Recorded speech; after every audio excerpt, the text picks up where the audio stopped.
All right, in this last video for this topic about choice, I wanted to explain something from behavioral economics called delay discounting. It's really just another way of making sense of what we saw in that Ainsley-Rachlin model, that time is an important element in making choices, and that the delay between choice and reinforcer makes a big difference. So imagine I ask you which you'd select for each of these three choices here. In all cases, we're comparing some amount of money now to exactly $1,000 in exactly 1 year. Basically, by trying out different numbers here for my present moment offer, I can kind of feel out for you how much that year-long wait affects the value of that $1,000 for you. So if you consider the $1,000 a year from now as worth anything less than $1,000 right now, then you're basically discounting the value by some amount, right, due to that delay. If you didn't discount the delay at all, then you would be happy to pay me $1,000 right now to get $1,000 a year from now, since to you, they'd be equally valuable. But that never happens, right? Because everyone discounts rewards at least somewhat based on the time delay. Now, some might have a higher discount and think that, $1,000 a year from now is worth less than $300 today, while others might have a smaller discount, a more modest discount, and would only give up the $1,000 a year from now if someone was going to offer them $800 today. So for each of these, the amount that's shaved off in that comparison, the discount, can be calculated just as a percentage of the two numbers, right? In the middle example, if someone has trouble deciding for that middle choice, if they'd, consider $500 today to be about as good as $1,000 a year from now, we would say that that year delay for this person has a 50% discounting. And what I could do is kind of start with some value where a person clearly prefers $1,000 a year from now, like $1 today versus $1,000 a year from now. Most people go, I'll take the 1,000. What if I said $2 today versus $1,000 a year from now? Most people would probably still go, yeah, I'll take the 1,000 a year from now, right? Assuming they trust you, assuming this is like a guaranteed 1,000 a year from now. But I can keep changing that number. I can keep offering them different amounts of money today until I find out just the right amount where they start to be tempted to take the smaller amount today. We actually call that the indifference point. It's just the value where you're equally likely to choose either option. You're kind of indifferent between them. So for some people, the indifference point here would be maybe $700 today is worth about the same to them as $1,000 in a year.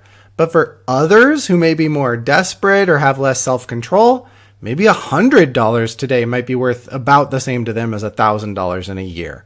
So that's the indifference point. It's where the two things are roughly equal in their eyes, roughly equally likely to be chosen. Now, what we can do is graph out the indifference point at various delays. So we can ask someone that series of questions till we find the indifference point for a year-long delay, but we could also try and figure out their discounting for a 20-month delay or a 30-month delay or a 40-month delay or a 5-month delay or a 1-month delay or whatever, and graph that out. Now, obviously, with no delay, the value is 100% of the right now value for any given person, right? But we can measure and graph out each person's curve to see how steeply their discounting function goes down, how quickly, how steep this curve goes down.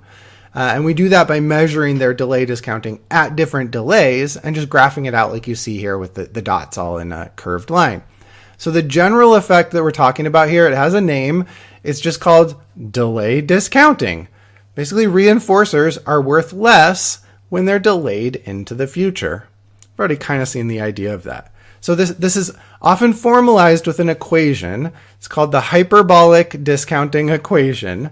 Again, hyperbolic just means this type of curve shape where it's not linear, but has that more kind of scalloped pattern, right? So in the equation here, what we're doing is we're calculating or we're predicting the present value of the reinforcer for that person.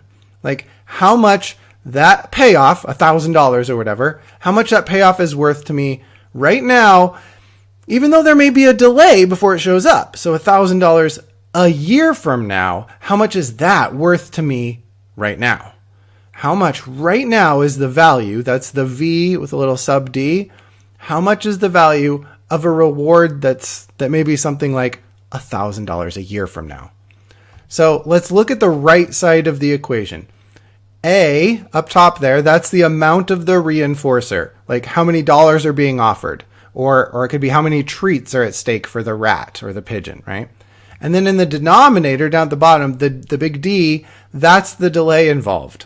Like when I'm thinking about the value of $1,000 a year from now, the equation puts 1,000 up in the numerator for the letter A and puts 1 year where the D is in the denominator there.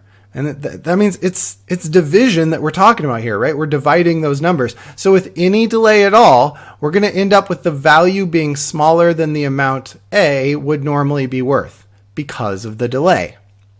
But then there's one more thing in here, right? The number 1 is a constant. That doesn't matter. But the K, that's important. There's also the K. That's a constant for any given person. So it'll be a different number depending on the person. Some people have a different value of K than other people, but it's a multiplier. It multiplies against the delay, D there. So we call it there the person's discount rate. Larger values of K mean that basically a higher impact for that person, a higher impact of delay on value. So if someone is super impulsive and any delay at all makes them not really value that far off reward as much, that person has a high K value, which means we're multiplying by a bigger number, getting a bigger number in that denominator, which totally reduces the amount of that reinforcer A up top in the numerator, right? It's getting divided by a lot, so it's much smaller, giving us a V sub D that's pretty small, a present moment value that's pretty small for anything that has some delay, right? For a person who has that high K value multiplier. Whereas if someone has a small K value, it's not much of a multiplier in the denominator, meaning that the amount A doesn't get divided by nearly as much. It won't be affected as much by the delay. So that person with a smaller K value, that person will value delayed rewards without nearly as much discounting. They'll show more self-control, in other words. Now, this hyperbolic discounting equation, it's really famous because it fits a wide variety of situations. When we test it across different species and different contexts and with different reinforcers at stake.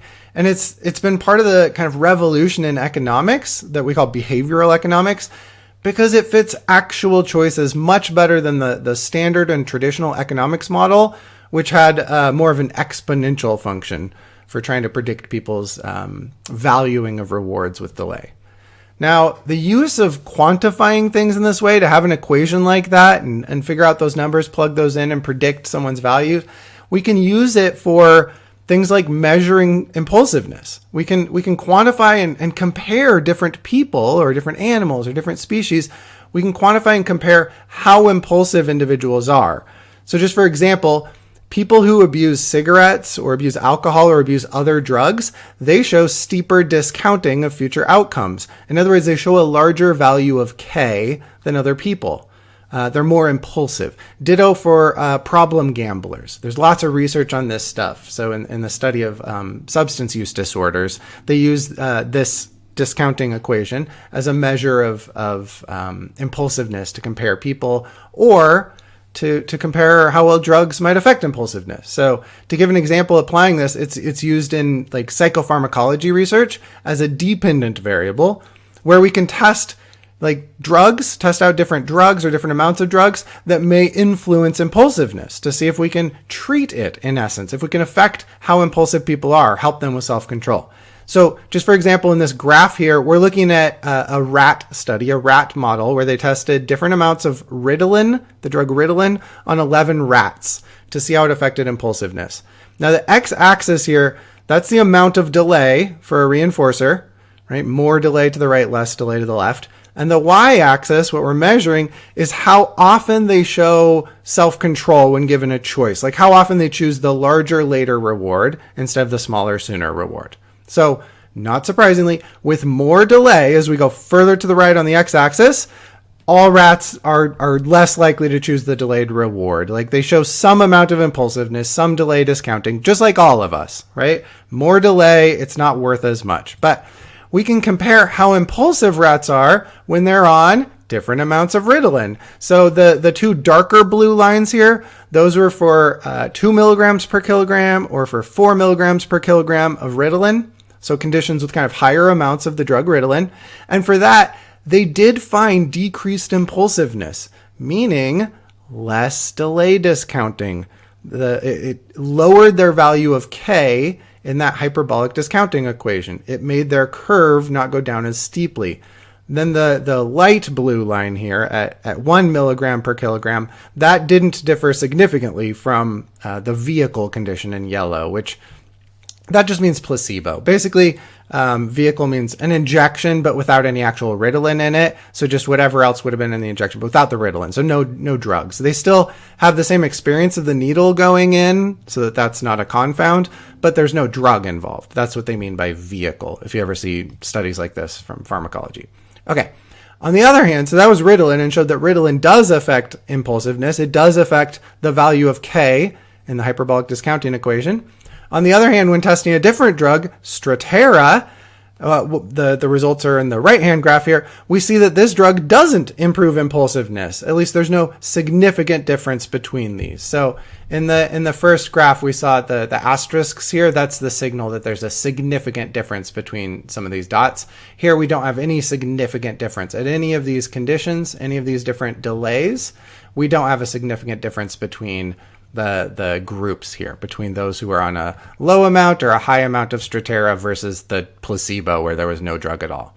So like all of us with larger delays, they're less likely to choose a larger later reward, less likely to show self-control. But in this case, the drug doesn't seem to help that impulsiveness, doesn't seem to affect their K value in the hyperbolic discounting equation. But this is just an example, an application of where we might use this in real life to help make sense of things or decide what drugs help people. Anyway, that's probably enough math-related stuff for a while, so we're gonna stop here for the topic of choice.